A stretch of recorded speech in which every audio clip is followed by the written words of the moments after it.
Hey YouTubers, it's Charlie. So I'm going to explain what's going on with Brexit and Game of Thrones. Don't worry, Brexit is a human dumpster fire, but it is not going to burn Game of Thrones to the ground. So if you guys woke up this morning and you have absolutely no idea what's going on in the UK, Brexit is essentially the UK voting in a referendum to collectively leave the European Union. And there's a lot of good things, a lot of bad things. This isn't really a political channel or an economics channel, so I'm not going to completely explain what's going on with Brexit itself and the reasons UK voted to leave, but there's this wide disparity with old voters and young voters. So the reason people were freaking out about Game of Thrones possibly being affected is because it films in Northern Ireland, which is part of the UK, which would be affected by Brexit. And one of the reasons Game of Thrones films there is because it's amazingly beautiful, but they also receive tax credits that help them save money on the millions and millions of dollars it costs to film Game of Thrones. So people were thinking that Game of Thrones benefited from a lot of European Union tax credits. So if the UK were to leave and they were to continue to filming in the UK, that means they might not have access to that money, meaning that it could affect Game of Thrones episodes in seasons 7 and 8, like they might have to do less or they might have to cancel it. That is not the case.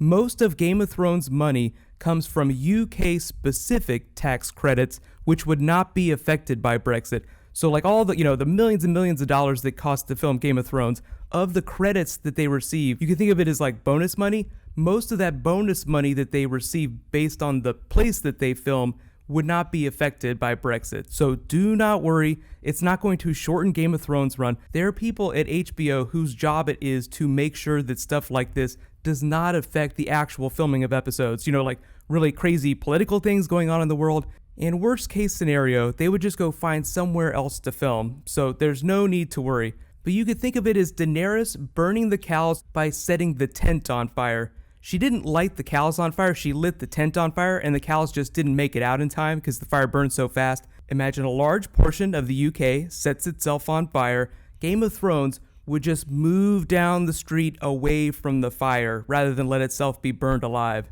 So yes, there will be some long-ranging catastrophic effects to the UK, like life in the UK in general. They're saying it's going to trigger another Scottish referendum. If you don't know what the Scottish referendum is, before all this Brexit stuff happened, Scotland tried to vote to leave the UK. They're like, all right, screw you guys, we're going home. We want to be by ourselves.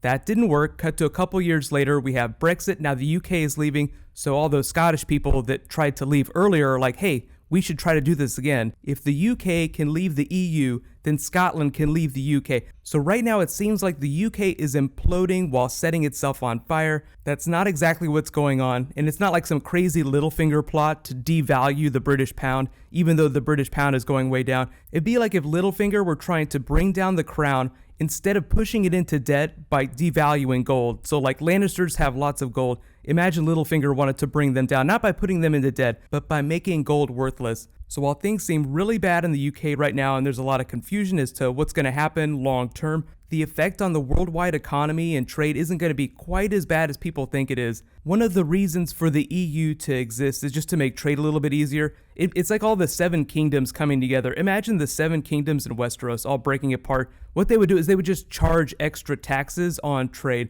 So things would get a little more expensive and it'd be a little harder to move around as quickly as Littlefinger, like moving across Westeros in a single day. You would not be able to do that anymore. You'd have to go through border checks each time you pass into a new part of the realm. So the good news is whatever the producers and HBO's plan for Game of Thrones seasons 7 and 8 was going to be, it's not going to be affected by Brexit. So for example, if there was going to be 13 episodes for the last 2 seasons total, that's not going to change. The actors will still get their $500,000. There's about 5 actors on the show, 5 main actors. They got their salaries bumped, but they're only doing about 13 episodes in the next 2 years. Like the episode count has been reduced. So yeah, they're getting more money, but it's not quite as exorbitant as it sounds. Like the actual payout after the next 2 seasons isn't as high as you'd think it would be. There's 7 episodes, like 7 times $500,000 that they're not getting because they're only doing 13 episodes total. Peter Dinklage, Kit Harington, Lena Headey, Emilia Clarke, and Nikolai Coster-Waldau. So you basically have the Lannister children, Jon Snow, and Daenerys that are getting that salary bump. All the other actors are probably getting a little more money, but dramatically below that $500,000. So I do think it's interesting that even though Sansa is kind of a main character, she's getting like half of what Jon Snow's being paid. So take that for what you will. But don't worry, Brexit is not going to set Game of Thrones on fire Daenerys style. Game of Thrones is like Brexit unburnt. Cannot be touched, so no worries. So what's happening this weekend is I'm at VidCon. I'm actually making this video from VidCon. So I will be walking around today. I'll be posting new videos. There's some Flash Rebirth, and there'll be some new Game of Thrones Sunday. Like, things will be back to normal by Sunday, but I'll be making videos from VidCon on Saturday too. It's going to be a lot of fun. I've already seen a lot of really fun social media posts about Brexit. So while you guys wait for my next video to post, you can click over here on the site. Sorry,